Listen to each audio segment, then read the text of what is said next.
Praise the Lord everyone. सबको जय मसीह की। आइए मैं आप सभी के लिए उस सामर्थी और पवित्र वचन को पढ़ती हूँ, जो वचन हमें परमेश्वर के दास अपोस्टल अंकुर यूसुफ नरूला जी द्वारा और परमेश्वर की दासी पास्टर सोनिया यूसुफ नरूला जी द्वारा दिया जाता है।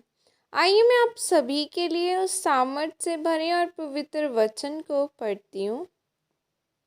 पहला काम, परमेश्वर के साथ चलना।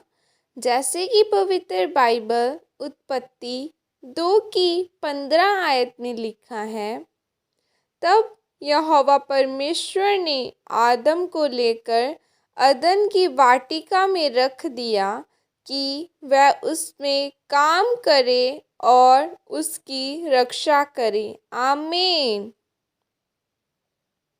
मेरे प्रियो, आपका पहला काम परमेश्वर के साथ चलना है और परमेश्वर के साथ अपनी सहभागिता को बनाकर रखना है। आदम का पहला काम था उस अदन के बाग में रहना और परमेश्वर का काम यानी कि परमेश्वर के साथ अपनी सहभागिता को बनाकर रखना। एक दिन परमेश्वर ने आदम को गहरी नींद में डाल दिया और उसकी पसली निकालकर हवा को बनाया और आदम को दे दिया। आज एक विश्वासी का पहला काम आशीषों को लेना नहीं है, बल्कि परमेश्वर के साथ चलना है। याद रखें, परमेश्वर के साथ चलना आसान नहीं है। मुश्किलें आएंगी, पर अगर आप चलते रहें तो आप एक दिन बहुत बड़ी गवाही के साथ वापस आएंगे। अगर आप बाइबल में रूत के बारे में पढ़ें तो बाइबल बताती है कि रूत का पति मर गया, उसका सब कुछ खत्म हो गया, पर फिर भी उसने अपनी सास नाओमी को नहीं छोड़ा और उसने कहा कि जहाँ तू जाएगी वहाँ मैं जाऊँगी, जहाँ तू रहेंगी वहाँ मैं भी तेरे साथ रहूँगी। तेरे लोग मेरे लोग होंगे और तेरा परमेश्वर मेरा परमेश्वर होगा। सच में रूत परमेश्वर का भय मानते हुए पूरी पवित्रताई के साथ अपना जीवन व्यतीत करती रही और अपनी सास नयोमी के साथ चलती रही। आखिर में परमेश्वर की योजना के अनुसार रूत का विवाह एक धनी व्यक्ति के साथ हुआ जिसका नाम बोअज था और रूत और बोअज के वंश में ही यीशु मसीह का जन्म हुआ। यह इसलिए हुआ क्योंकि रूत परमेश्वर के साथ साथ चलने वाली औरत थी। बाइबल बताती है कि यकरिया नाम का एक व्यक्ति था जो परमेश्वर के साथ चलता था। चाहे उसकी पत्नी के कोई औलाद नहीं थी, फिर भी एक दिन ऐसा आता है कि स्वर्गदूत जकरिया को कहता है कि तेरी प्रार्थना सुन ली गई है।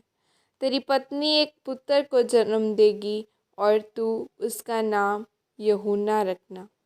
वो परमेश्वर के पुत्र को बपतिस्मा देगा और उसके रास्तों को सीधा करेगा। उस समय जकरिया परमेश्वर को बोल सकता था कि मैं इतने सालों से तेरे साथ चलता आ रहा हूँ, पर अभी तक मेरे कोई भी औलाद नहीं है। पर जकरिया ने परमेश्वर को कोई शिकायत नहीं की, बल्कि पूरी वफादारी के साथ परमेश्वर के साथ चलता गया और अपनी गवाही के साथ वापस आया। इसीलिए मेरे प्रियो, आपका पहला काम परमेश्वर के साथ चलना है। आज से ज़्यादा समय परमेश्वर के साथ बिताएं और अपने जीवन में से हर वो चीज़ जो आपको परमेश्वर से दूर करती है उसको बाहर निकाल दीजिए। फिर आशीषें आपका पीछे पड़कर आपको मिलेगी और आप गवाही के साथ वापस आएंगे। इस वचन के द्वारा परमेश्वर आपको आशीषित करें। आमीन। ये प्रार्थना आपके द्वारा की जाए। सर्वशक्तिमान परमेश्वर, इस वचन के लिए की रोशनी के लिए पिता, मैं आपका धन्यवाद करती हूँ। परमेश्वर, मुझे अनुग्रह दीजिए कि मैं आपके साथ साथ चल सकूँ और ज़्यादा से ज़्यादा समय आपके साथ व्यतीत कर सकूं। प्रभु यीशु मसीह के सामर्थ्य नाम में मांगती हूँ, आमीन आमीन। सबको जय मसीह की।